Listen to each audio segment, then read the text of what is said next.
Ça va?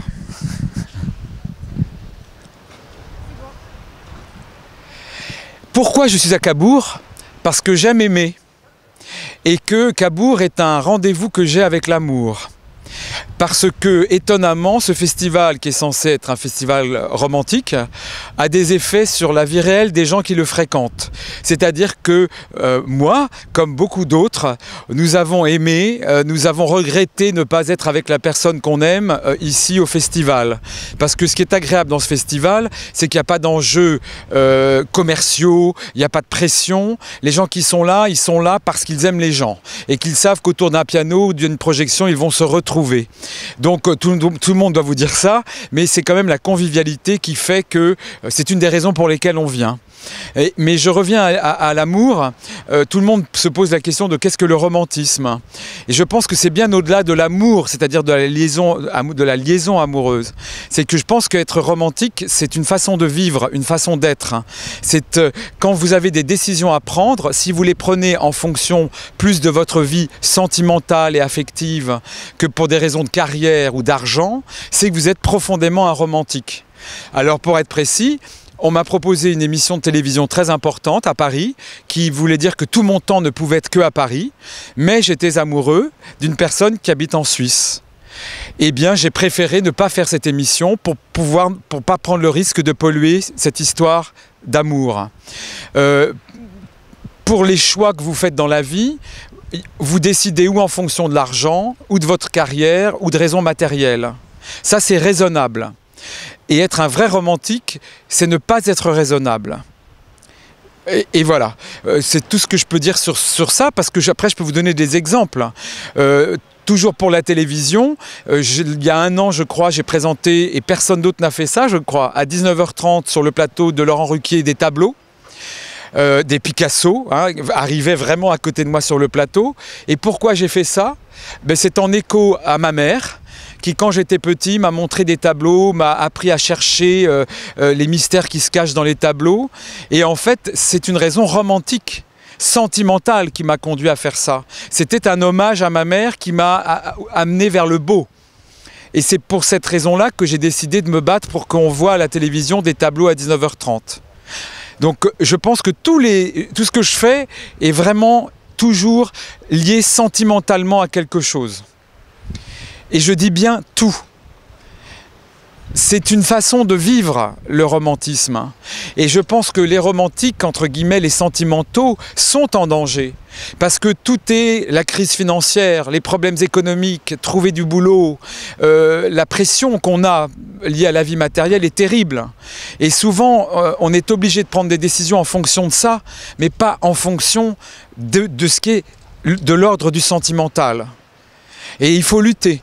Parce que c'est extrêmement facile de se laisser avoir et de prendre une décision parce que tel truc est prêt, parce que oui, c'est 250 € de plus ou 3 millions d'euros de plus. C'est très facile et tout le monde vous parle toujours d'argent, de carrière et pourquoi tu as fait ça et pourquoi tu n'es plus là. Si je suis plus là, c'est parce que j'ai préféré aimer disparaître. Voilà. Et si j'ai refusé ça, c'est parce que ça n'allait pas avec l'histoire d'amour que je vivais. Et je reviens à Cabourg parce que j'y pense très souvent. C'est que pour moi, Cabourg, c'est un sablier. C'est à la fois triste et heureux. C'est-à-dire que cet hôtel, moi je ne peux pas oublier que mes parents petits sont venus me voir interviewer Nathalie Baye pour la première fois. Et puis je suis revenu 10 ans après et puis des gens vous demandent des autographes parce qu'ils vous ont vu à la télé. Et puis je suis venu à peu près dans la même chambre avec une ou plusieurs personnes à des années différentes que j'ai aimées ou que j'aime encore, mais qui sont peut-être dans mon cœur mais pas dans ma chambre. Donc il y a une espèce de... C'est à la fois un palais à souvenirs, Cabourg, et c'est aussi une prison.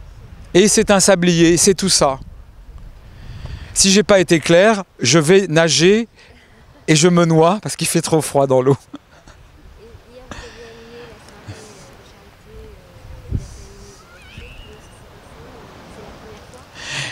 Alors, Cabourg, c'est aussi un piège.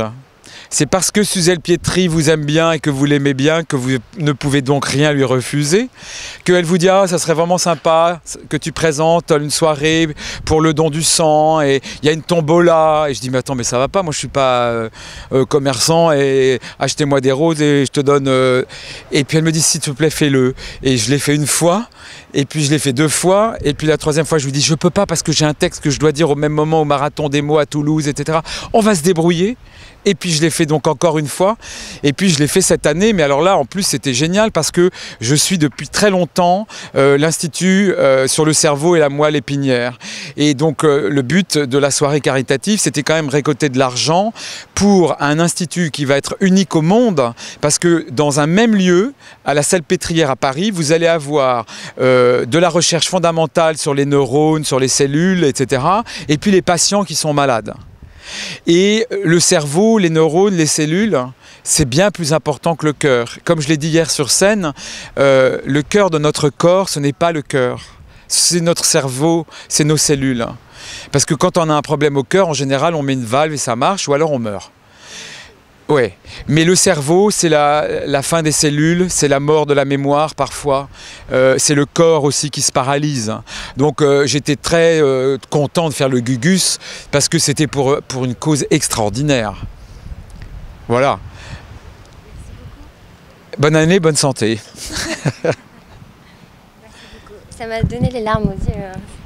Ah bon? Vous exprimez très bien. Bah, vous êtes le seul à avoir bien présenté le romantisme. Je parle en vrai. Oui.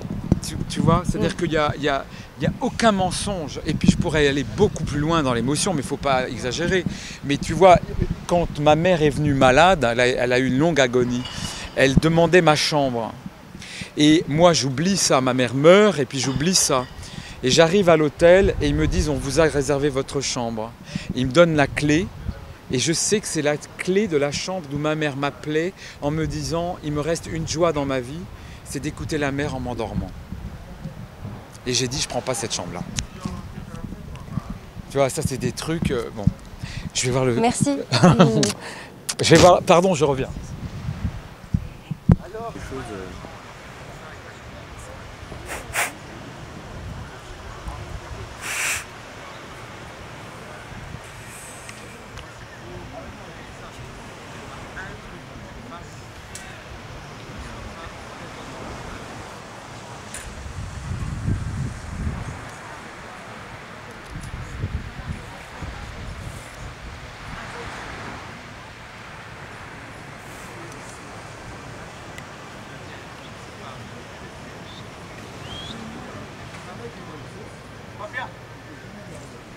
Bien.